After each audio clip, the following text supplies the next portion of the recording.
Geocache talk, a voice on the line I hear, coming through Geocache talk. Have you subscribed to FTF Magazine yet? FTF Magazine is the #1 geocaching magazine available. It is a quarterly magazine that you can be part of. Subscribing is easy. Just visit FTF's website, ftfgeo.com. Don't miss out and subscribe today. Announcing the Cache Odyssey GeoCoin, a tribute to exploration, accessibility, and the journey we share as a global geocaching community. Each coin represents your support and participation in the Cache Odyssey project and Geo Tours, a nationwide effort to create handicap-accessible geocaches and ensure that everyone can experience the joy of the hunt. With stunning artwork, the Cache Odyssey GeoCoin captures both the spirit of geocaching and the heart of the Geocache Talk network. Whether you're adding it to your personal collection or gifting it to a fellow geocacher, this coin is more than just metal. It's a symbol of unity, inclusion, and adventure. And at just $20 each, it's an affordable way to both celebrate your passion and support the future of accessible caching. Don't wait. Supplies are limited. Grab yours today in the Geocache Talk shop and carry a piece of the Cache Odyssey with you wherever your adventures take you. And I have one right here to show you. There it is. Cache Odyssey Geo Tour coin. It's big, massive coin. Very proud of that. It's been really good to have that. And even if you haven't finished any of the tours, there's 6 Geo Tours, but if you're just sort of working on it, or in the case of Houston, Texas Dave, he wanted to buy it first, then go find Cache Odyssey and take his coin with him when he went to find the different state Cache Odysseys. So, all right. Well, welcome everyone. Just wanted to point that out. And big thanks to our new patrons, Angel Bandit, PWC in PC, returning patron JR and Juju, and Birkenstock Report. Still a little weird, but I think it's funny. It's great. And our featured patrons tonight are people in states that start with the letter P. Kevin, Neil, Daniel, Trisha, Daniel, and Chris. Thanks to all. We got 2 Daniels in there. Thanks you to all our patrons for keeping the show on the air. Well, we got a fun, wonderful show tonight. Let me first bring in one of our co-hosts who's on usually every night. There he is. Hey. All right. Glad to have you all on board. Let me bring on everyone else as well. So there they are. We got somebody. All our guests for the night.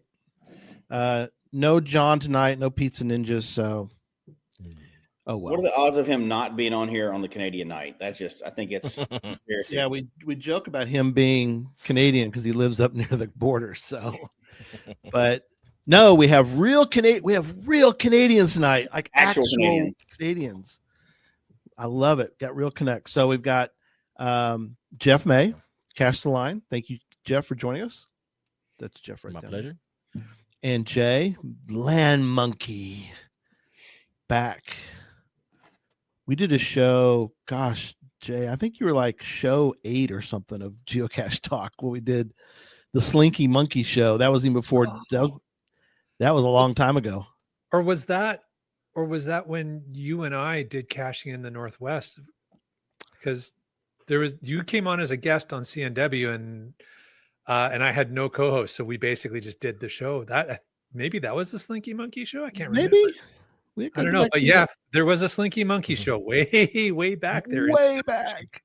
Yeah, that was great fun. So thank you, my friend, for being along tonight because this will be interesting. And it came up, and I'll explain later why this sort of came about. And I thought of you two guys because y'all are great, some of my favorite Canadians, and got to see Jeff recently at Gigastock. So that was kind of fun to do that. And, it's always fun. Very briefly, it was a busy day. That was a busy day. Got to shake his hand and we went, hey, how you doing? All right, we're moving on. See ya. Awesome guy. Yeah. Yeah. Got to see everybody for a minute. All right. Well, we're going to do a little bit of, I think we're going to do a little bit of this, Jesse.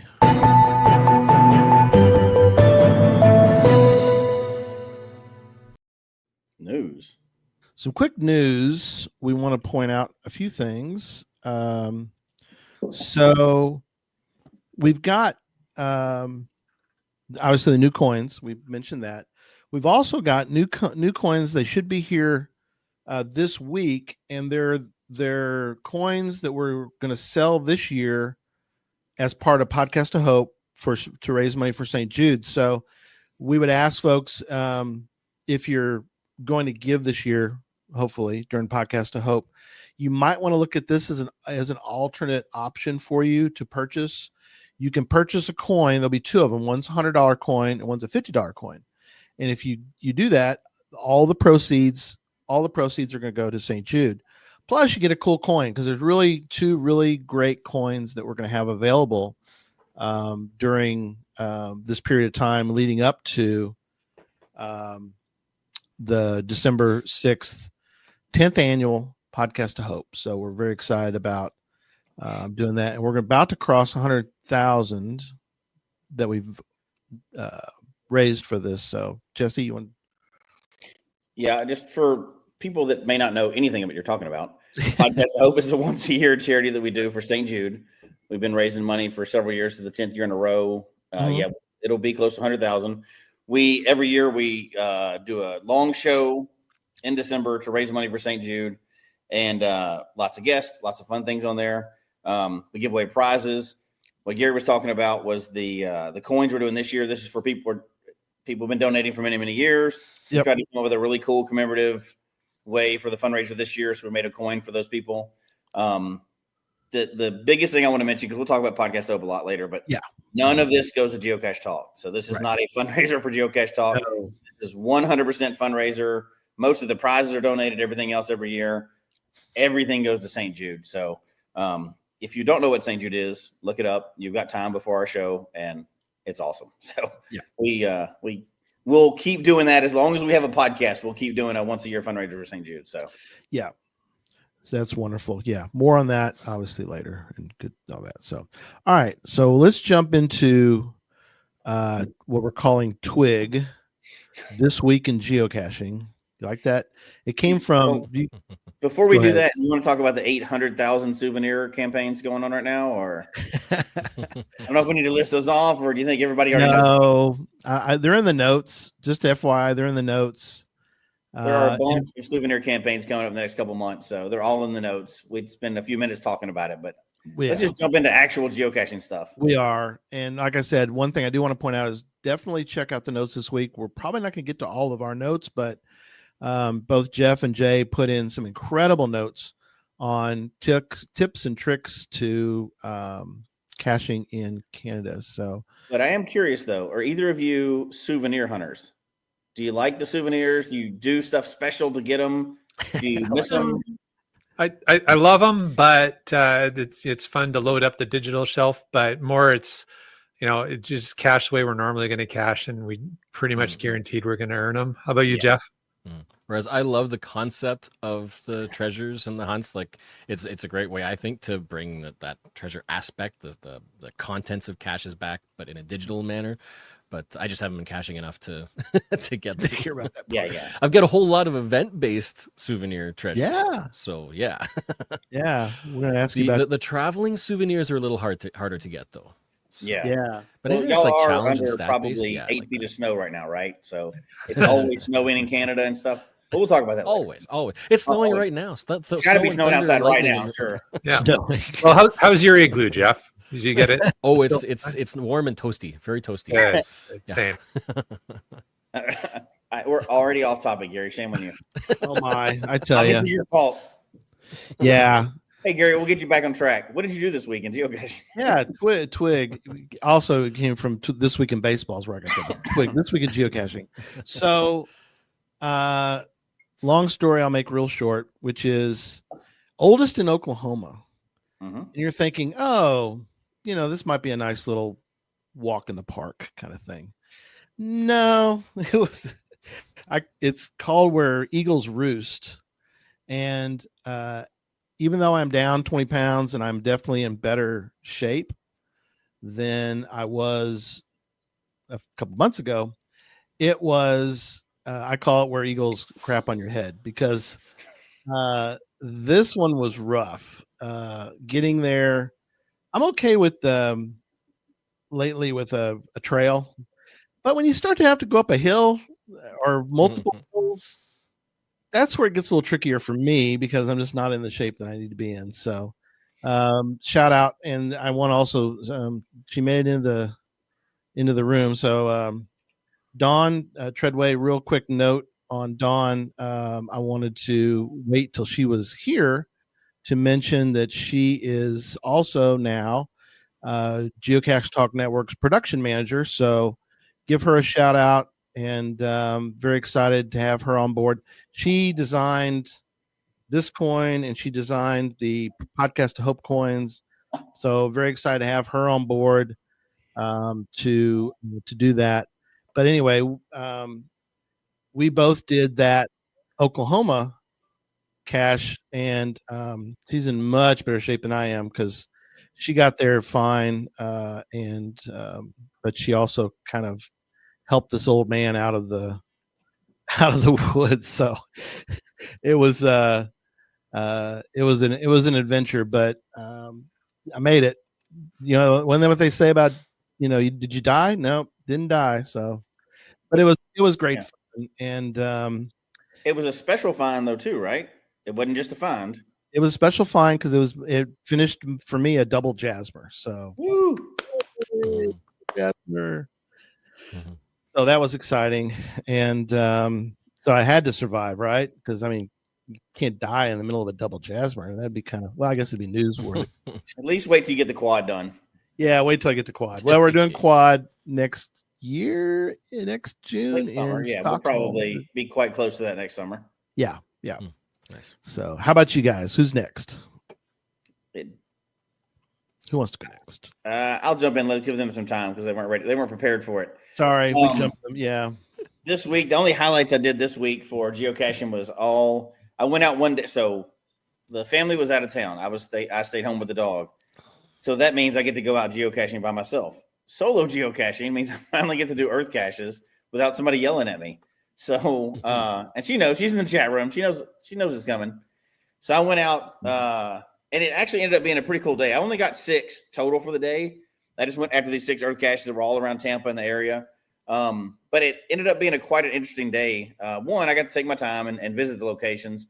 But 2, I got to use a thermometer for the first time ever in geocaching. So that was pretty cool. Wow. Never got to do that before. The next one I went to was in downtown Tampa, and it was based on some fossils that were, yes, my wife was already booing it. She's in the chat room. Some fossils on this building, like you see before, and this limestone stuff. But it was in a really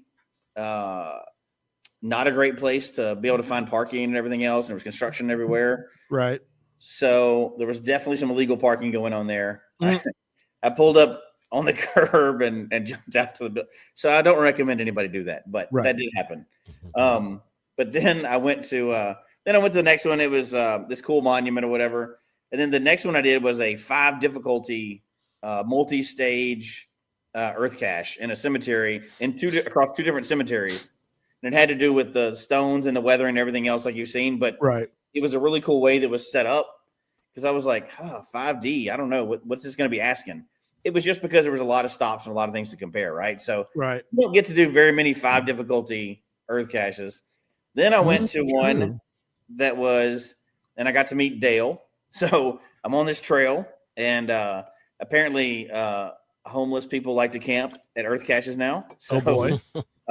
Poor Dale had his bicycle broken down, and he was working on it right at GZ. So that was pretty awesome. Oh boy. But super nice dude. And I talked to him for a little bit because it was kind of weird. I was the weird one coming out there, because why are you coming to this random spot and looking at rocks? Like they're everywhere. I was like, well, here's kind of what's going on. So we had a little conversation. Nice guy.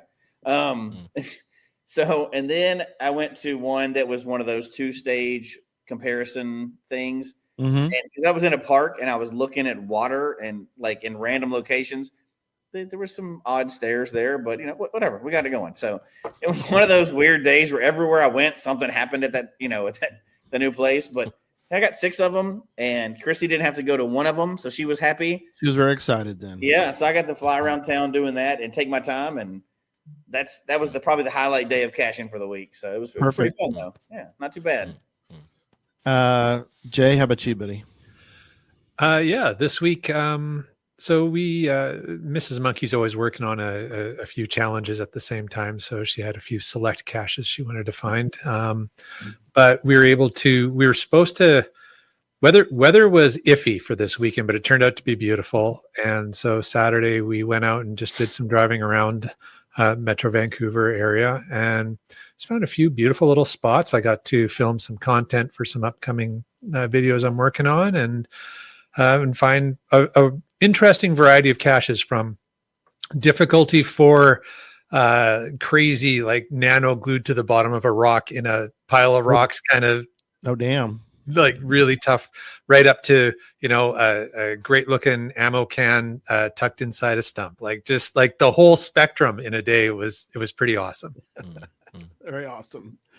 I know, Jeff, you might want to also talk. I'm going to set you up to talk about your event that's coming up this week as well. So, what do you think?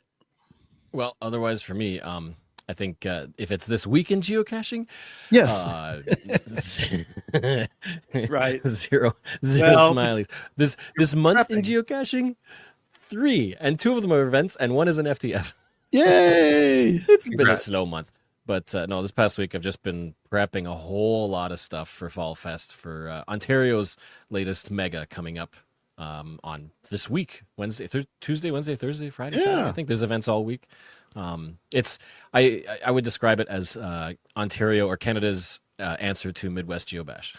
Very nice. It's a lot of the same organizers and the same kind of structure. We're at a fairgrounds. It's camping.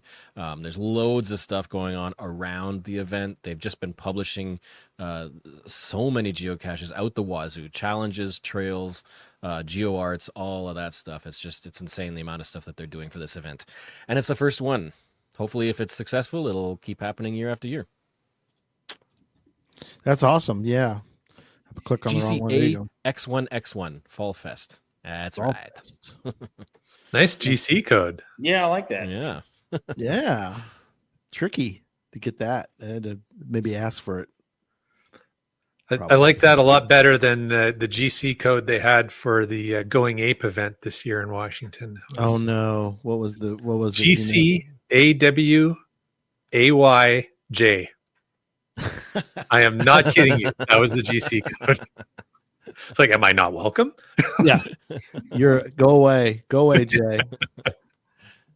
That's funny. All right, good stuff. All right, so let's get into tonight's topic because again, fascinating story I'll get to later about how this sort of came about, but I have been now to cross the border.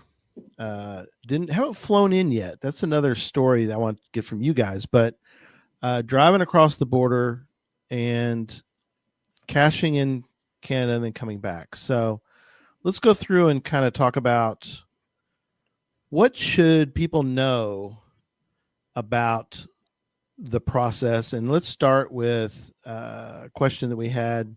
What should people know about caching in British Columbia and also caching in Ontario? Because that's a question that came about since you guys live in, I don't know if people know this or not, but y'all live in different parts of Canada. In fact, I don't know off the top of my head. Do you guys want to take a guess as to how far it would take one of you to drive to the other one? It's about 4,000 kilometers, I would. Yeah. That's like 80 days. 4,000 kilometers. I took the Greyhound from where I was to BC one year and did the cross country trip, and I think that was it 3 days, something like that. But that was stopping in every province as well, and it was just constant drive. Right. Gary, pop quiz for Gary. I don't know if you guys know this. How many provinces in Canada? Oh man, I should know this. It's a round number, Gary. 10? Keep going.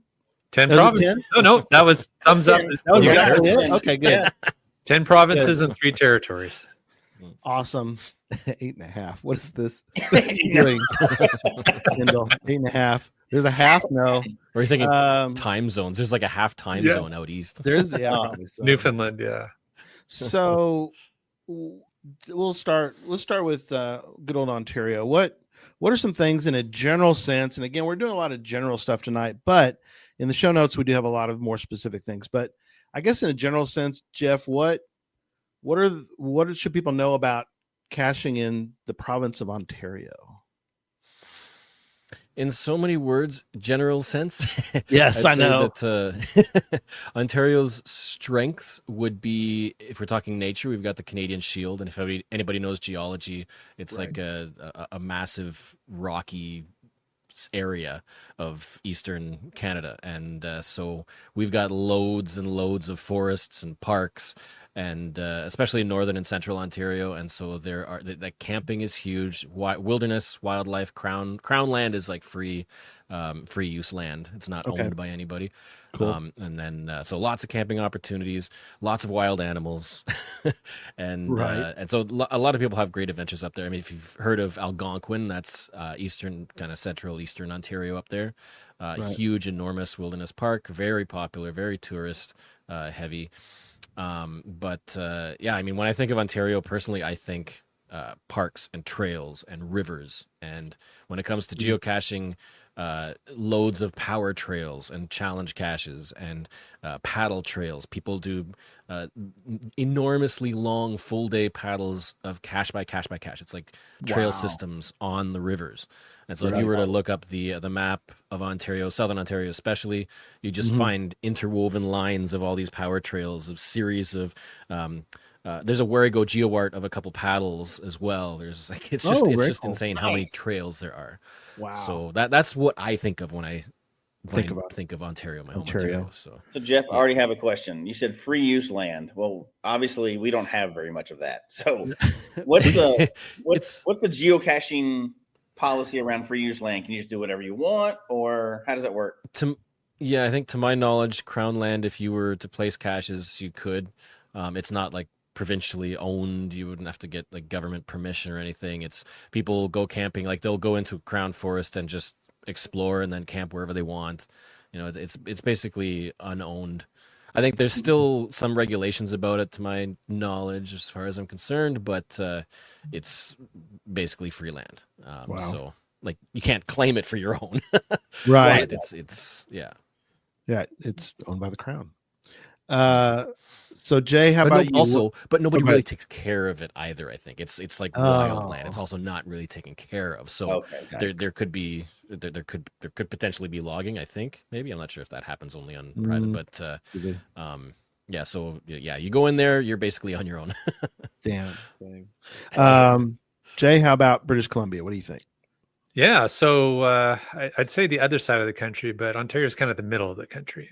Yeah. So we're on the left coast, as we like to say, out here in BC. And then one of the things, because we're a coastal province, there's a lot of opportunities to explore oceanside. But BC basically goes from the ocean to the Rocky Mountains. It's pretty big.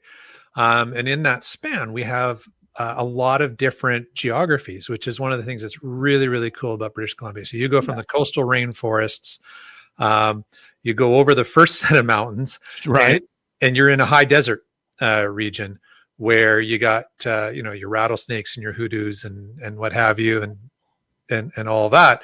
And then you keep going through that, and you're back into more forests and up into the Rocky Mountains. Yeah, what's up? Mountains. Yeah, mountains. we're gonna back up for a second. Yeah. What's a hoodoo? What's a hoodoo? Oh, that's not just a Canadian term, is it? It's may not be, but it's not. We know what rattlesnakes are, but yeah. So a hoodoo is a geological feature. I thought you were talking about an animal. I know what a hoodoo is. Oh, yeah. I was talking about an animal. You said rattlesnakes and hoodoos. I thought I'm just trying to think like what kind of typifies the high prairie area. Oh, okay. I would even think in that direction. Yes, obviously hoodoos they're here too, but I thought you were saying it was some kind of animal along with the rattlesnake. No, that's the one nice thing about BC.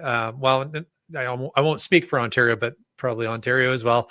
Not a lot of dangerous animals that are that you're not going to Notice. see. Let's put it that way. We got lots of bears, yeah. various varieties, pretty much all the bears, wolves, and mountain lions, or cougars. Right. Yeah. Right. Yeah. Wow. Very cool. All right. So getting across the border. This is always kind of fun to spend a few minutes on. Obviously flying in is a whole other area. Driving across, I have done a couple times, and both times for me, I guess, have been easy, but I want you guys, because you guys cross a lot more than I have ever crossed. I crossed in two spots. I crossed in Abbotsford, and I crossed in International Falls. And I'll talk about the International Falls one in a minute. But where do you guys typically cross? And also, can you sort of give? It's hard to say. Again, we're doing general stuff here, but the process of crossing both directions. So obviously, you're the Canadians coming across the U.S. You have, I would think, similar requirements, or you guys tell me what's happening with crossing for you guys. I'll just insert one thing first. I Sure. like you talk about how you rarely come up to the Canada and whatnot. What I found even before geocaching is that there's a lot more Canadians that travel to the U.S. than vice versa. And we talk about people coming to Canada, they're like, "What do I need? Passport? Oh, I don't have a passport." It's like almost every any Canadian would have a passport, but you don't have a passport in the U.S. Right? Come on, they get you like. So yeah, it seems like it's a lot rarer for Americans to come up to Canada. Right. I think So that's the first thing to look into. Yeah, and I think one of the reasons for that, Jeff, is because here, Canada, our population base is generally along the border. Like you start going, a little bit north of the border, and it gets thinner and thinner to the point. Well, I mean, yeah, you and I both know, you got long stretches with nothing, right? But forest. So, yeah, most Canadians live along the southern part of Canada, or so. Very true. Except for Edmonton. Sort of odd. There are a lot of Americans that just don't have a passport, which is bizarre to me. I grew up differently, I guess, in the fact that my parents sort of taught us, and the fact about travel and going to other countries, but for the most part, you guys need, similar to us, which need a passport. Oh, there you go. Somebody has international driver's license, I think, is another option. Yeah. I think. He's in Oklahoma. That's a relatively though. new thing. You're in Oklahoma. You can need a passport, man. Come on. So, and there's a lot of things you can get now with at least on ours. I assume you may have something similar, but you can get, there's a name, Nexus, or a couple. Okay. Yeah, most well, I shouldn't say most Canadians. A lot of Canadians have the Nexus because we're so, as Jeff and I were saying, so proximate to the border. And as Jeff said, a lot of us do frequent travel. It's just so much easier to have the Nexus. Yeah. And what's funny and annoying is that I actually registered finally for Nexus just before I got married. And if you know anything about Nexus, the caveat to Nexus is that everybody in the vehicle has to have Nexus. Yeah. So if somebody there doesn't have a Nexus membership, then the entire car has to go through the regular line. You don't get favorite. You're not grandfathered in because one person has it. Yeah. So one thing everybody in the family's got to have it. One thing I would say for sure, though, for your listeners, Jesse and Gary, there's a website called travel.gc.ca. And if you want to know, like, what do I need to do to get into Canada? Like, just go to that. Like, the best advice I can give is go to that website, because like any country, the rules change from time to time. Sure. Absolutely. Especially in the last 5 years, since COVID, we've seen all kinds of different rules flapping around. So if you go there, you'll know for sure what you need to do to get into Canada. That's the easiest. But from experience, you were asking earlier, Gary, what's the experience going either direction? Frankly, it's been pretty straightforward for me. for quite a while, and I noticed I saw one person in the chat. I can't remember who it was, but commented about every time they say geocaching, they get pulled over. In fact, what I do is like just full disclosure when I come up to the border. So it's, hat off, sunglasses off, all the windows down, and just like, what are you coming to the US for? We're going geocaching. Where are you going? Yeah. It feels like the more that you make their job easier, the more likely they're going to make your life easier. Right. 100%. It's like if I've had one of them get annoyed that I didn't take my hat off, or annoyed that my window wasn't down. It's like, put your window down. I'm like, right. Oh, sorry, I forgot. It's like, if you just do that, be prepared, go up there, don't freak out. Just if you know what they want, just do it right away. Answer a question. Just, what I find is that the more that you look like you know what you're doing, and it looks like you are a geocacher, Right. and you can explain it easily, right. the easier it's going to be. Because more and more people are crossing the border now, so the border guards are getting more accustomed to people saying geocaching. It's rare now that somebody legitimately at the border doesn't know what geocaching is. Sometimes they might ask, so what's geocaching? I had one time when I was crossing and the border asked what I was geocaching. It's like, so you're finding things. What kind of things are you finding? Finding treasure, money, or getting into other unsafe things. What are you bringing home with you? Prying around. Yeah, what are you going to declare? It's like, it's just a fun scavenger hunt using GPS. GPS? What are you trying to? Oh my goodness! Global position. Don't get nervous. Just be clear and answer. And chances those are they people already are know. annoyed and they do that job all day long. They don't really. They're just like, come on, just come on, let's go. Yeah. So I've crossed the border in BC and Ontario, both in car on a car and on a ship. And really, the only one time I really thought like this is going to look suspicious was when we were on a road trip. Me and a buddy of mine. He was from Colorado. I'm from Florida. Our car was out of like New Jersey or something. right. And we flew into another state and we're driving.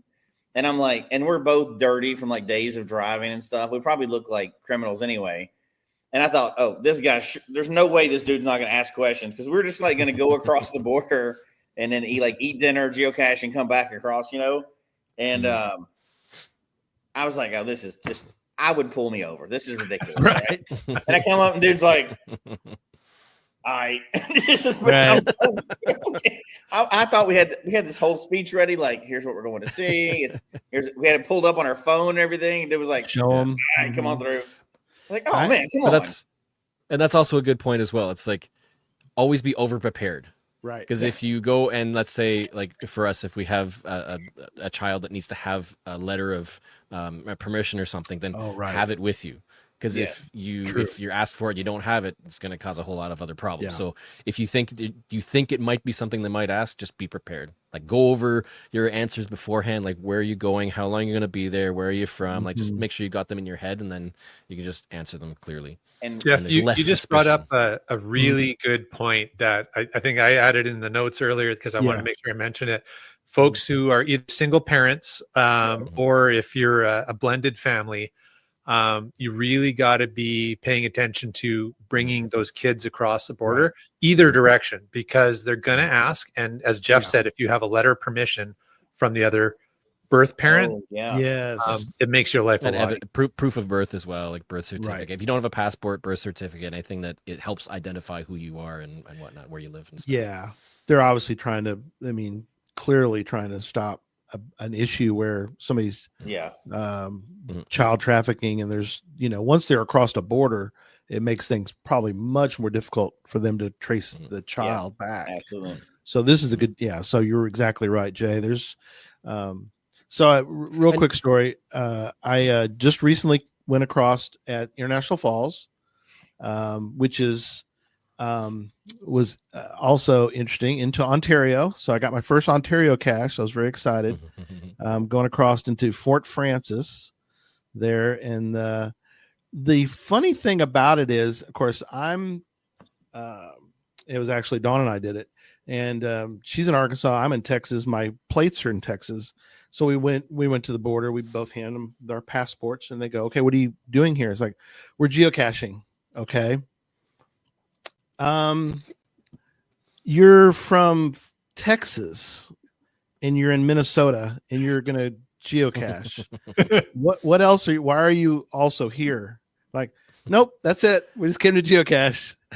So it's like, no, you are really. That's all you. Yeah, we're just going to geocache. So, Yeah, so just go be over. honest and clear. We That's literally did. We geocached. We also went to Tim Hortons, but we didn't want to. As one does. Yes. There you go. So we're coming back across. What? Oh yeah, I don't know. It was built up quite a lot before I went the first time. I'll leave it at that. Now, I will say, like I've said before, the Kinder eggs lived up to the hype, but the rest, Timmy's, all right, is all right. So we were coming back across. Oh yeah, and so Dawn mentions that they were not happy with her. They do not mess with your phone Yes. while you're in line and you're about to go across, because they were not happy with her. Like, man, put your phone down. So it's like, Your attention should be 100% on the guard. Exactly. And so we were coming back across, and of course, Dawn. So they want to know what you're bringing. That's always, at least from the American side. I don't know if you guys get that coming back into Canada. They always ask you what you want to declare or what you're bringing back. I assume they do, but yeah, there's a limit to how much you can get while you're over the border, depending on how long you're there. Right. So we just declared that we had coffee from Tim Hortons. So we had Timbits. That was our declaration, and they're like, "Go get out of my sight." It's like, you almost have to kind of read the guard as well, because some of them might appreciate the joke and some of them might not. Yeah. We were clear. It's touchy. Yeah, kind of like Dawn says. She said no. She said, "Nope, you're not here to geocache." Yeah, we are. That's what we were doing. So that's not right. Yeah, good stuff. But very simple. It depends too. I know something that I don't know if you guys need to do this, or it depends from where you live. But if people need to know ahead of time, like how long it's going to take to cross, there are some really good websites that give you sort of a basic idea of how long it's going to take. I know, like up by your way, Jay, the big International Peace Arch, that entrance into that area is busy as heck, right? Okay. Yeah. So that's a little trade secret is if you're coming up to come geocaching in British Columbia, the west part of British Columbia here near Vancouver, don't take the Peace Arch. Take one of the other border crossings. I went to Abbotsford because and crossed over there. And crossing there, yeah. It was easy, but there's less guards or there's less lines, so there's more lines, like you said, where you're at. But then again, there's so many more people trying to get across. What about? Is there a trick or something that I would say a hack or whatever, Jeff, about getting to certain parts of Ontario, or do you just? Well, I think good experience? For where I am in Southern Ontario, there's the west and the east side. So there's Detroit and Buffalo for crossing over. And there's also Sarnia in Ontario. That's Fort on the other side. I can't remember what the U.S. side is. Sure. But there's a few crossings and they're all really close to each other.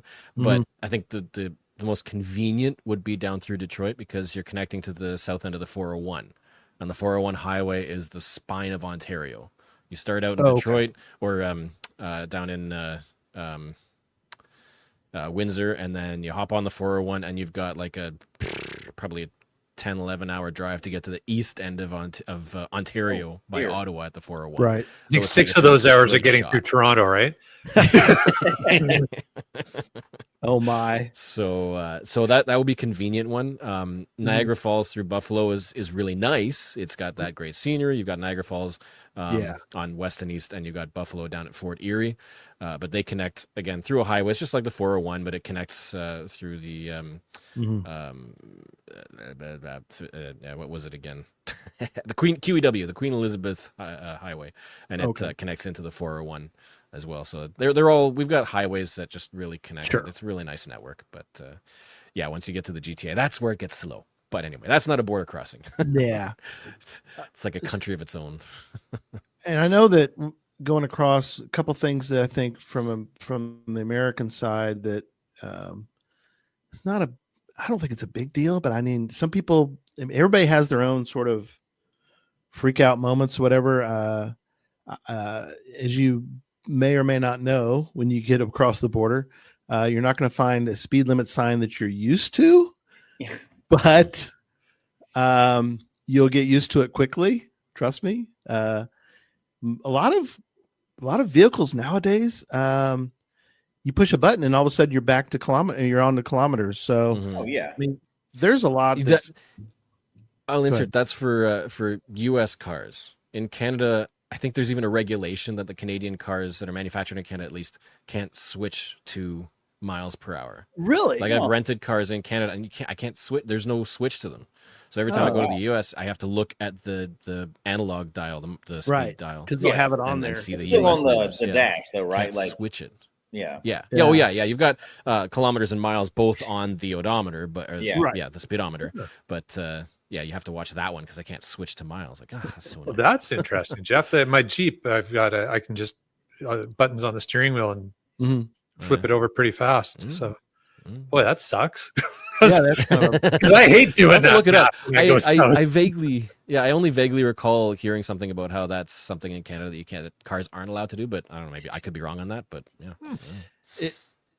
Most things I've found, and I spent a day I spent a full day and stayed the night over in Abbotsford and experienced again, the geocaching over there, and it was wonderful and loved it.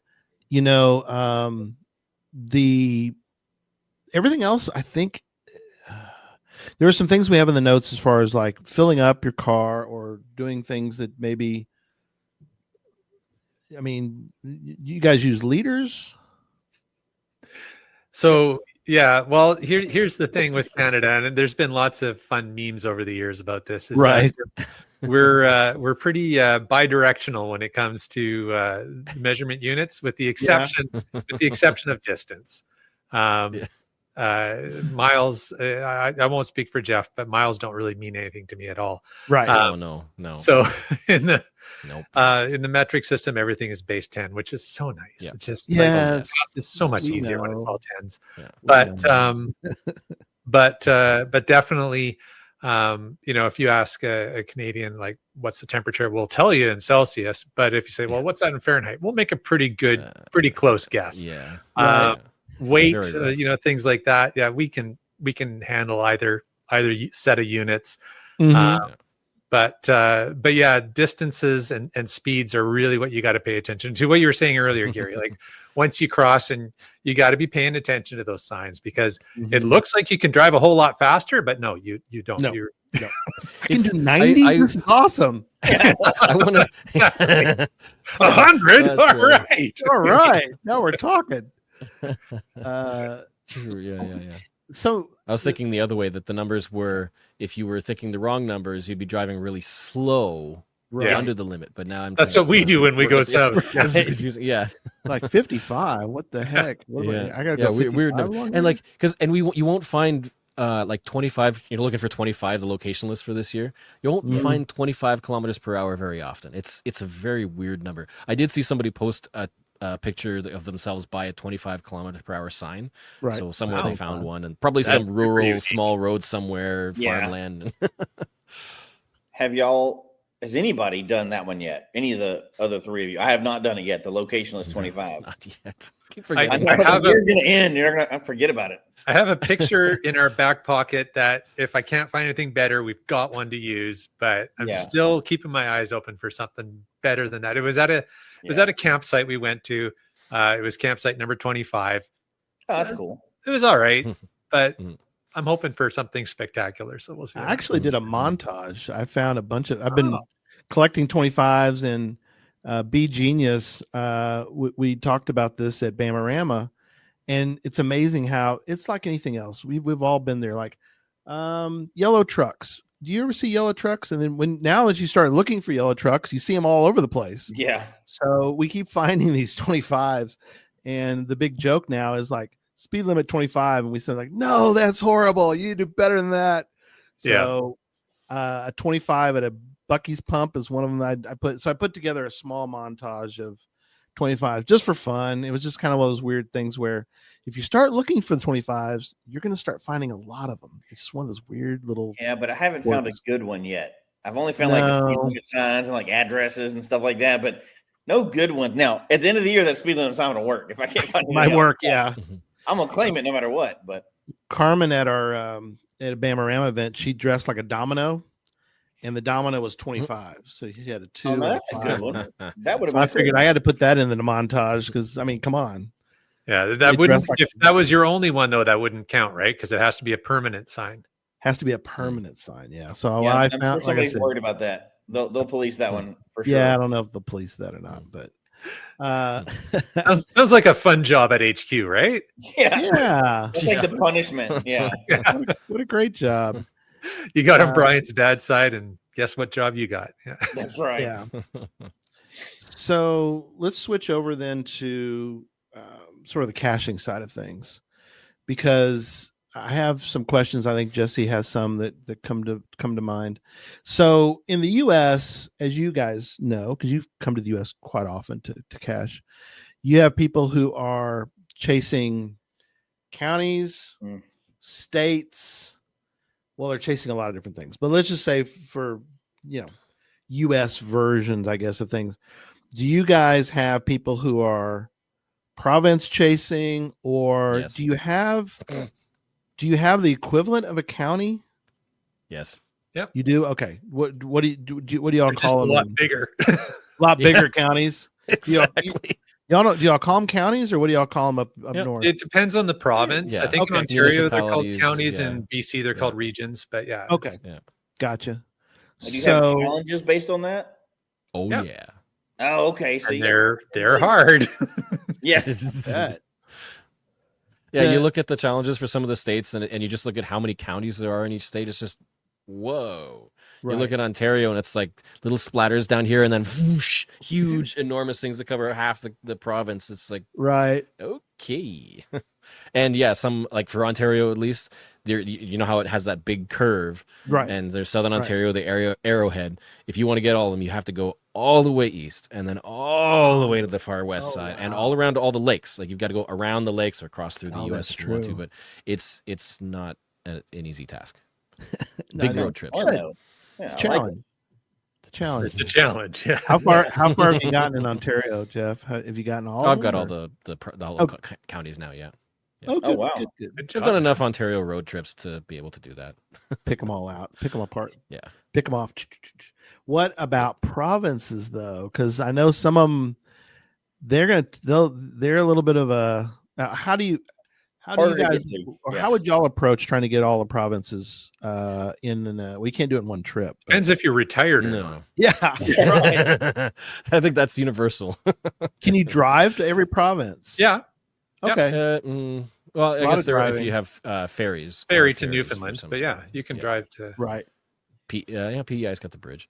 Yeah, Like none of it- I mentioned earlier, Yeah. I mentioned earlier the Greyhound trip that I did. So I did cross country from home to BC, Right. and thankfully, well, there were stops in every province. So I made sure that with the depending on the length of the stop, I was able to find the closest cache to the bus and get out and Right. get back before moving on. So I got every province from Quebec and west. I just haven't been to the Maritimes yet. I haven't been past Quebec, so I still got to get over there. Right. I had a I'm couple sure trips that's planned, and a then COVID hit, and then a 5 difficulty challenge in Canada to get all the provinces. Yeah, Okay. Yeah. it would be it's definitely. I'd say difficulty more for trip planning. Really, it's just a Right, matter right. of being able to plan a vacation that would get to the provinces. Yeah, and we've often got challenges for similar to what you folks would have in the states of get the oldest in each province and territory Yeah. and things like that. So, Mhm. and Oldest of that's each the other thing side. is that the territories are a lot harder to get to and cache in than the Mhm. provinces are. Sure. Just because we talked earlier, right? Like the majority of the population kind of Mhm. goes along the U.S. Canada border, and Right. then the territories are the northern part of Canada, and Right. it's A little I will trickier. add. So there is another little trick in for Ontario. None of it is a territory up north, but Yes. the border goes through Hudson Bay and comes down down along the coastline. And so we've had a number of people from Ontario set up trips because there is an island that can be accessed just off the coastline of Northern Ontario, and it's just could be a kayak, but it's still not necessarily the best to do. But it's also native land, I believe, as well. So you can get to the island, and I think there's at least one earth cache there, and Nice. they can host events there. What is it? I'm looking for it. Yeah, out by Fort George. There's one on the island just off of Ontario, GC794HE. Geocache Island, Nunavut. It's a five terrain, 1.5. It's just a quick boat ride. You rent a boat, and they've held events on the island, and you get Nunavut from Ontario.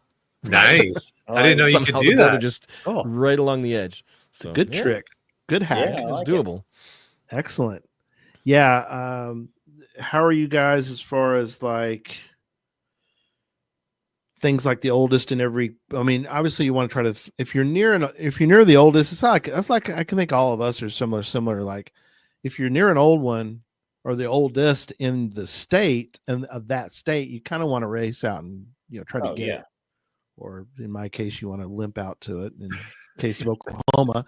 But for the most part, you guys are obviously, and Jeff put this in the notes too, is like we are doing an international game in different parts of the world, and we all experience similar things. We all want to, well, not everyone, but I think we chase challenges when we can. Some people are more interested in challenges than others, but there's always great challenges. Is there, other than those kind of items, what are some things that do you think really excite Canadians, or is it again something that would excite any cacher, or is there something specific about in Canada, do you think? I think one of the things that I really find that is fun about geocaching in Canada, and I know Jesse will enjoy this, is the earth caching. Mm-hmm.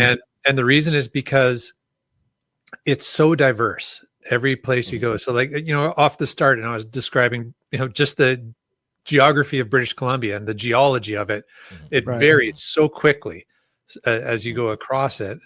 So you can just have these opportunities to find really interesting and diverse earth caches across all of Canada.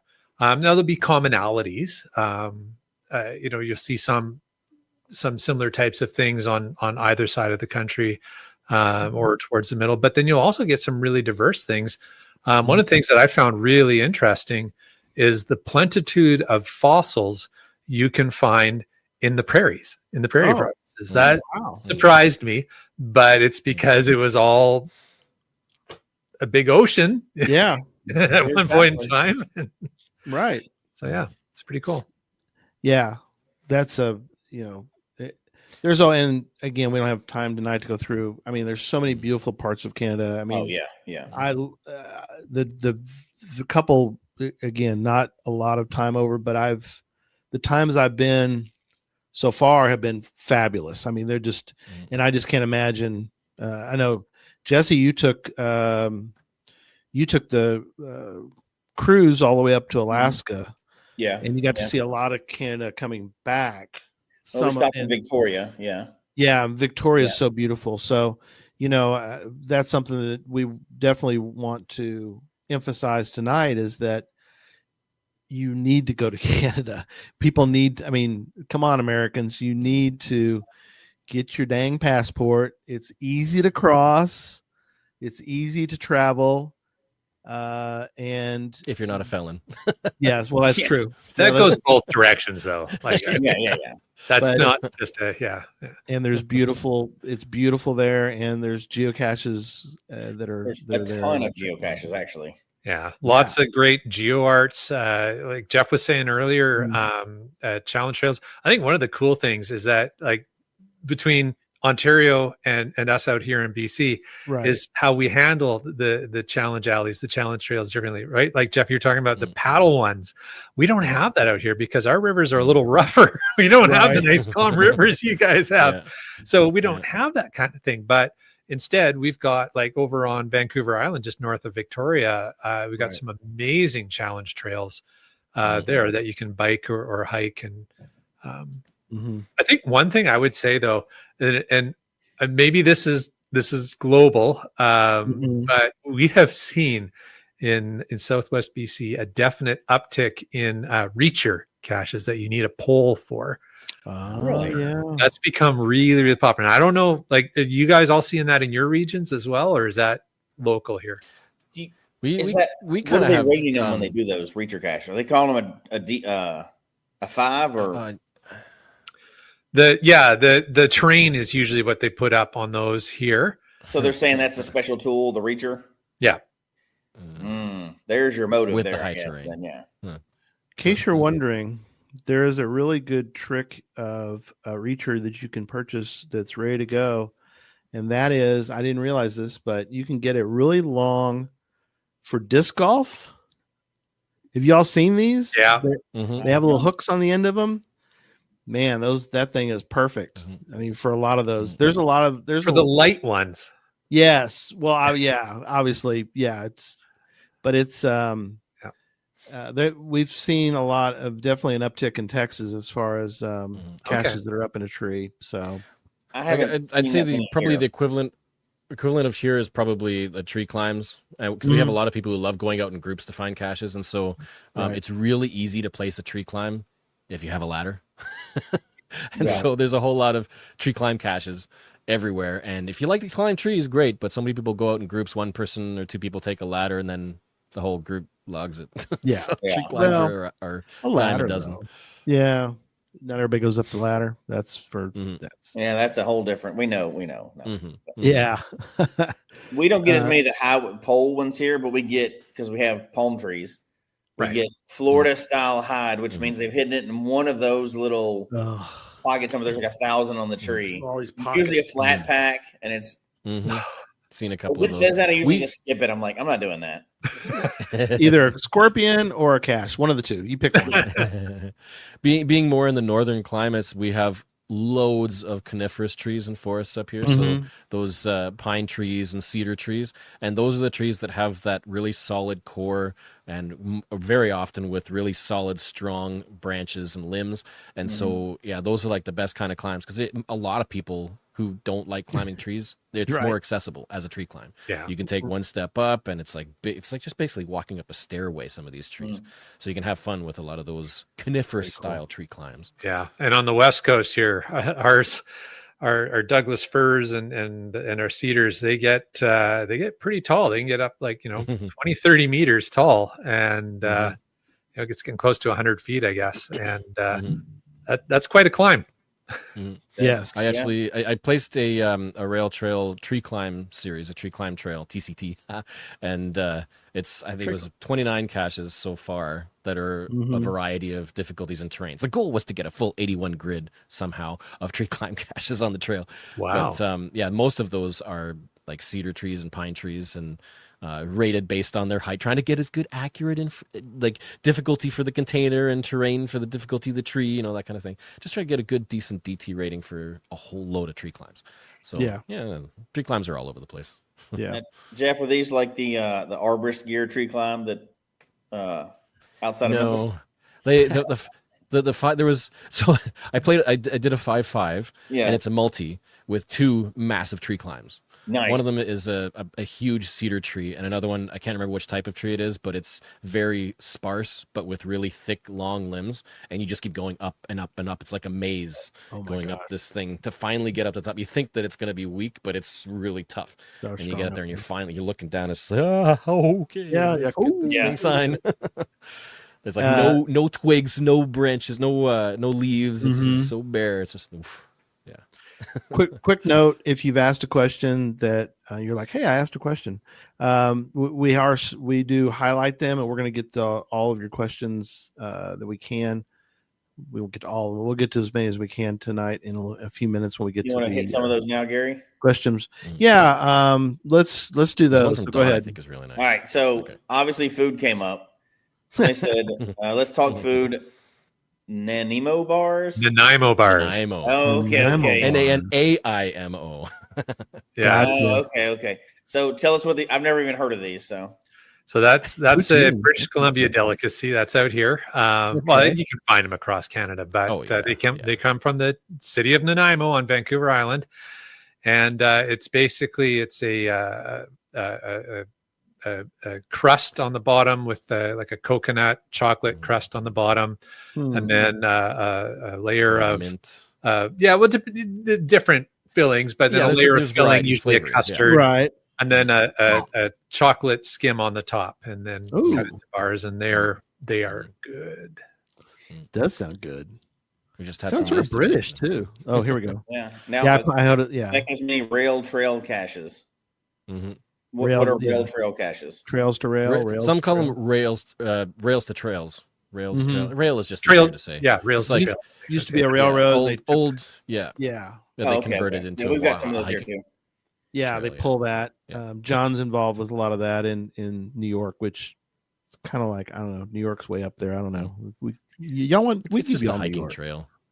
Can we have? Although you might like, find British Columbia and y'all take New York. Can we do a swap of some type? No, I'm kidding. I'm kidding. All my New York people are going to be all mad at me. I was just joking. one of the opportunities for higher difficulties on rail trails is if, as a cache owner, you find off to the side little stacks of rail ties, like discarded old rail Nice. ties, like the wood beams and whatnot, because then Right. you get some really tough difficulty containers hidden in those. So Oh yeah, I bet. Oh, true. What else we got? All right, the next two are kind of connected, so I'll pull them up one at a time. But Okay. are there Delorme Maps challenges? Do you have a Delorme challenge up there?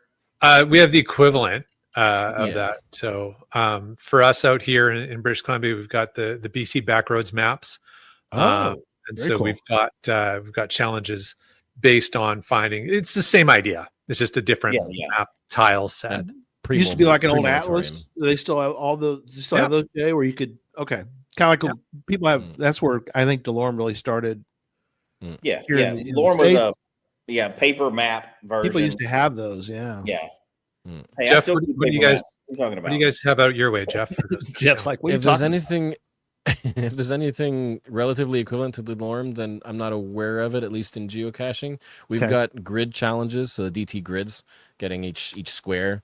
Yeah, We had a couple of challenging spots because one of our DT Right. grids, the corner, you have to go to the U.S. to get it off to the thumb. Like it's partly in Canada, but there's nothing there. And then like you got to go into the thumb of Michigan to get one there to get that corner. And Gotcha. so but we've got grid challenges. Yeah. Sure. Project That GC was, stuff. so the next question was, what are the main challenges Canada has that we don't have, or just in reverse too, right? Because Yeah. I was gonna say, Yeah. Finding U.S. states. Yeah. We've got those challenges. Yeah, there you go. We have so But I many. mean, we don't have have the that here, equivalent, right? So Yeah. We've got travelers, a lot of travelers, especially retired folk that do a lot of traveling in the U.S. and they decided to put challenges to find caches in the U.S. in Ontario. So I mean, we've got. If you're coming from the U.S. to find challenges, you've probably already qualified for a lot of these traveling caches because most of them are in the U.S. that's fine. Right. And it's annoying for Right. people who don't travel to the U.S. because obviously you can never get them. you know, We've also you know got, what though, Jeff? Like on that note, one of the things that we have a lot out here, and I think it's on on the comment you made earlier about like how many Canadians sort of like percentage wise have a passport. There are quite a number of caches like find the oldest in X number of countries or find webcams in X number of countries. Yeah. So there's a lot of challenges we have that are based on the assumption that folks travel internationally. So maybe we have a bit more of that. I was just gonna say we have a lot of there's been a few people I think that have been placing a lot of these find one cache in X international country, one cache, just one cache in some other country. But these are like countries that barely anybody travels to. They did it on some trip. Maybe they went with a group North and they Korea. got 10 people, so it qualifies. Right. So do you put them on the ignore list? Do you define them just in case the future you might be able to log and Well, you found? go sign them is the answer to that. We know the answer to that. Go sign it immediately. It doesn't matter what happens after that.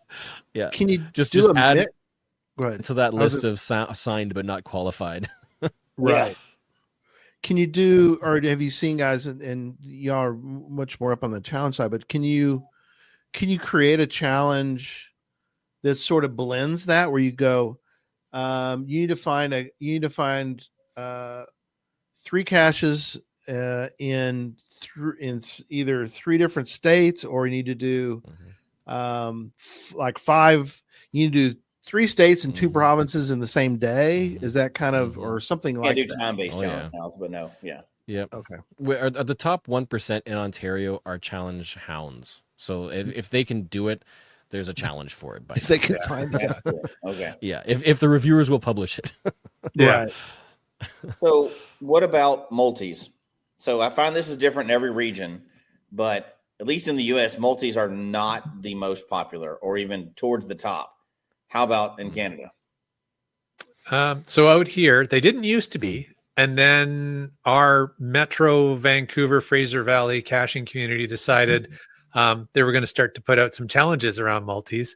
And so what happened is all of a sudden everybody started putting out multis so that everybody else could get the challenge. So we had all of a sudden just this mushrooming of multis, and it's gone back down a little bit now, but it definitely came out for a little bit. Wow. So now there's more than there used to be for sure. Right. What about in your area, Jeff?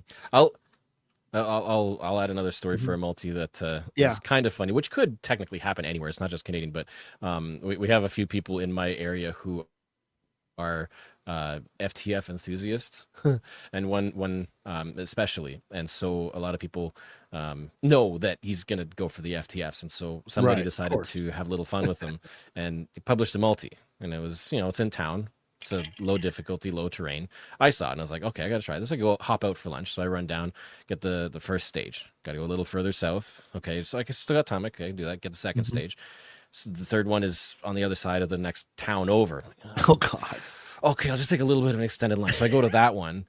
And then the next one is another like 50 some kilometers away, something like that or so. Oh my goodness. Okay, I'm not going to get to that. So I go home. Later on, after it's been found, he is the FTFer, found out that the final was something like 500 or 600 kilometers away. Oh my God. So a road trip to get to it from here. And he did it. Wow. And he placed it intentionally for him to see if he would actually do it, to go for the That's FTF. funny. It's like, Incredible. oh boy. But hey, some people love the FTF that much. Yeah, that's It funny ruffled a few how feathers, to say the least. Huh. It's funny how that stays such an aggressive part of the game for some people. Like some people are insane about that, and it's not in my area now, but my previous area was. There were some groups that you're not getting an FTF unless you are waiting and ready to like run out the door and get lucky. But here, I've seen ones here stay till like 2 or 3 days. Oh wow. Yeah. Well, it depends on where it is, right? But Yeah. But I never saw that. I didn't even think that was possible when I was living in Colorado. But down here, I've seen them stay a few days. But it's different everywhere. I assume the rules are the same. You need Oh, yeah. 10 people locally to qualify, just like anything. It's kind of a contentious one in Ontario because Ontario is so huge. Yeah. And so you've got a few different geocaching communities within the entire province. And so some people have argued that finding 10 people is very easy, and so you could pretty much still come up with almost any challenge. Yeah, sure. But any region's going to have that top 1% that is going to be enough to qualify for any challenge if they've all got it. So yeah, the 10 people thing is a general geocaching guideline that the reviewers follow, but it's at the reviewer's discretion, to Jeff's point of what does locally mean. So yeah. So as we're going to start to wrap up tonight. We'll go around the room, give everybody a chance to kind of point out something. I do want to make a note at this time before we do our wrap-ups that we are going to have another show about treasures. And next week, we're going to talk about treasures. And some of the new stuff that's coming out, I think, is interesting. I don't know if you guys are following what you have to do now as far as activating and sorting. What is up with all this? And then we're gonna talk about all that. We'll talk about the new the way you can kind of find different how you can sort of approach finding treasure. So we'll talk about that. So so very cool. All right. All right. Well, I'll go first real quick. And again, thank you guys so much. Love you guys. Appreciate y'all being available and known you guys for a while. It's been great to have you guys on tonight and just love your friendship with us. And you're always welcome to come back too. So we love you guys. As long as you want to, we'll let you come back. So, but I think again, what I mentioned earlier, as far as you know, go to Canada. You know, there's so many beautiful parts to it. Even if you just cross the border. I mean, I know not every border crossing is going to be the best, the most gorgeous part of Canada, but still, it's a great experience, and it's just a wonderful chance to kind of stretch out a little bit and going to a spot international. It's not hard. It's not COVID sort of pretty much behind us now in a great way. So you'll get basic questions. Every border crossing is going to be a little bit different, but still not too bad. So get out and we enjoy. And again, for all our we have a lot, and Jay, you probably have the same thing. We have a lot of obviously U.S. listeners and viewers, and we have obviously I think second on our list is always Canada. So we have a lot of Canadian viewers and the Canadian listeners to the audio podcast. So welcome. Thank you, Canadian listeners and viewers tonight. And we appreciate your comments. Email us geocachetalk@gmail.com and we'll get to them in future shows. I'll jump in so we can have our guests finish off tonight. Sounds good. I've never seen Jeff in Canada, but I've seen Jay in Canada. Right. I saw Jeff at my dad's house last time we were there. That was good. That was a good week. That was a fun week. Yeah. And Jay showed up at one of the events. We hosted an event. We were going to Canada. Oh my gosh. I should have looked that up. I don't remember how many years ago that was. Long time ago. It's been a long time. I think you guys, you might have been looking for universities. Oh my gosh. And that was with my oldest daughter, and she's graduating law school now. So it's been a while, right? Oh my gosh. That would have been almost 8, 9, 10 years ago. Something like that. That's crazy. But I know it's a stereotype, but every time I've been to Canada, especially met cachers in Canada and stuff, they've all been so nice. That's the one thing I'll say. Obviously there's the, Canadian Rockies and all it's beautiful up there, and I'm going to talk about that, but people were super nice that we came across, just very friendly, outside of maybe Canadian manners. Yeah. Outside of Hawaii, it's probably the friendliest cachers I've found away from home before. So very cool. It's hard to beat Hawaii. Those jokers were so friendly. We're just hanging out all day and stuff. But Canada was awesome too. So it's hard to realize. I mean, a lot of people don't travel, but Canada's so close. It's like Mexico. Everybody goes to Mexico, and I just assume everybody travels because everybody I know and friends of mine all travel because we're all in this game, right? Right. But, it's shocking to me the people that have never traveled. I mean, we're right next to each other, and Yep. Now, granted, you could live in the USA forever and travel just in the US and be fine. But I mean, just you're missing a little further north, a little further south, and I would. I've only been to 2. I'm terrible. I've only been to 2 provinces, but I'm gonna get them all eventually. I just gotta. It's gonna be some planning. So I want to go to all of them. I can't wait to get up there some more. I've enjoyed it every time I've been up there, so it's a lot of fun. Yeah. Which one of y'all wants to go first? Go ahead, Jeff. Well, sure. I'll run through the few last point form things go that for I think buddy. are nice to highlight. Yeah, go for it. We've got Trans-Canada Highway Adventure Lab series. So that follows the, it's like the Lincoln Highway Adventure Lab series. Yeah. It travels Trans-Canada Highway and all its variations from the East Coast to the West Coast. Now it's covered with adventure labs, and there's bonus caches to go with them, with a lot of them as well. So that's something you can do if you want to do a big road trip. East Coast is GCBBA, Geocache in Nova Scotia. It's the oldest in Canada. That's one you'd want to get. Yeah, and the East Coast Maritime is beautiful at the ocean. Lots of really great nature there to earth caches. We've got the equivalent, Canada's equivalent to the California Fizzy, the one where you've got to find caches to complete a fizzy before the published date. This one is tequila's 81 proof, and that one's April 8th, I believe, 2008. And it's a little later, so it's a tad easier than California's, but it's still ridiculously difficult. Right. And so that's another one to aim for. And that's anywhere. Just complete your fizzy before that date. Right. If you're in Ontario, I mentioned the Canadian Shield, that whole geological thing that covers like central and east Canada. We've got the Bruce Peninsula. And you don't have to go all the way around the Great Lakes to get to it. It's like the Michigan thumb, but it's Ontario's one of arrow points of Ontario, and you just can go up onto the Bruce Peninsula, and it's absolutely gorgeous. Lots of nature.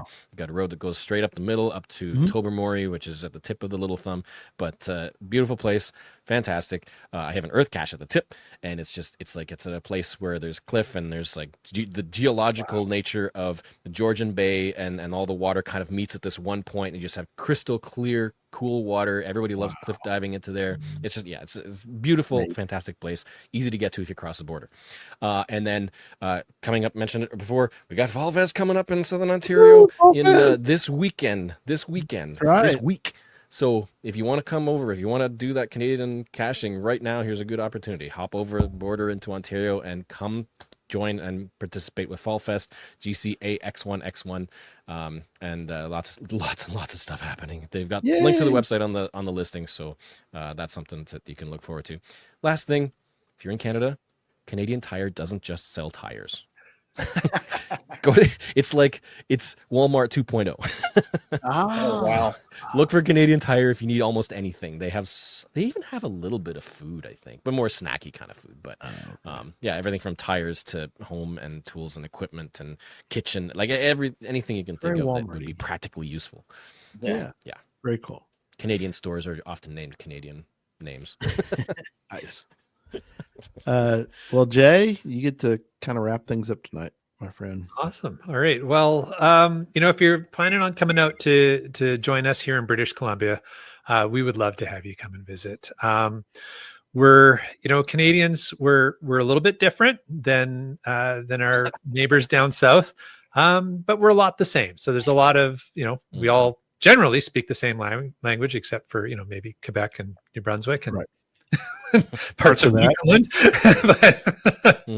but it's a beautiful country no matter where you get to come visit. If you are planning to come out to BC, we really love our hikes, our 4x4s, our backcountry exploring. So big thumbs up from the Challenge Bear. The Challenge Bear. Jesse's in the and the Challenge Bear for sure. And we've got some great experiences. But the one thing I would say is do your planning to come out here in BC and do your caching. We've got a lot of folks who volunteer in our search and rescue teams, and I don't want any of you to meet them. So it's rough country out here once you get outside of the city, and it's really fast to get outside of the cities. So we just, I always try and be a heads up for people that this is an amazing, beautiful place. We'd love to have you. The other thing I'm going to throw out as a suggestion is if you are planning to come up and you want to host an event, reach out to a local first. Say, hey, I want to have an event in, city XYZ. That looks like that's maybe where you cache. Can you suggest a good place for it? Because there's been a number of times we've had folks come up to the Metro Vancouver area and host an event in what looked like a great park. Wasn't a great place to host an event. So check with the locals. We're all super friendly. We'd love to have you come and visit. Very cool. Awesome. Thank you guys again so much. And we look forward to doing this again someday. Well, we just cut the tip of the iceberg on Canada, but very cool. Talking about, I think Canada's bigger than the U.S. You're talking about caching in a huge country. Yeah. And as we said earlier, a lot of it is not cities. Wow. Yeah. Long stretches. I was going to say, but most of it's empty. So we definitely want to, someday we'll talk about some of the most wildest caches that are out in Canada, because there's got to be some. Sure, there's some extreme ones out there in the provinces or whatever, or in the territories. Yeah. All right. Good deal. All right. Thanks, everybody. Good night, everybody. We'll see you next time. Good night. Thanks for having us.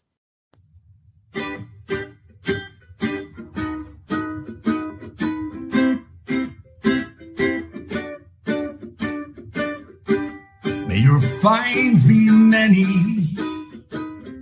and your DNFs be few. May the terrain and difficulty both be less than 2. And whatever it is you're looking for, may it find its way to you. And may we all meet again. Folks, we hope you've enjoyed the show tonight. Please email us your comment at geocachetalk@gmail.com. Don't forget to follow us on Twitter, Instagram, and Facebook. The show can be found on Apple Podcasts, Stitcher, Radio Public, or Spotify, as well as at the Geocache Talk website. Don't forget to click that subscribe button below and ring that bell notification so that you can see and hear the show on a weekly basis. And tell your friends about the show. Get them involved with us in the chat room. And until next week, don't just talk about geocaching, go geocaching.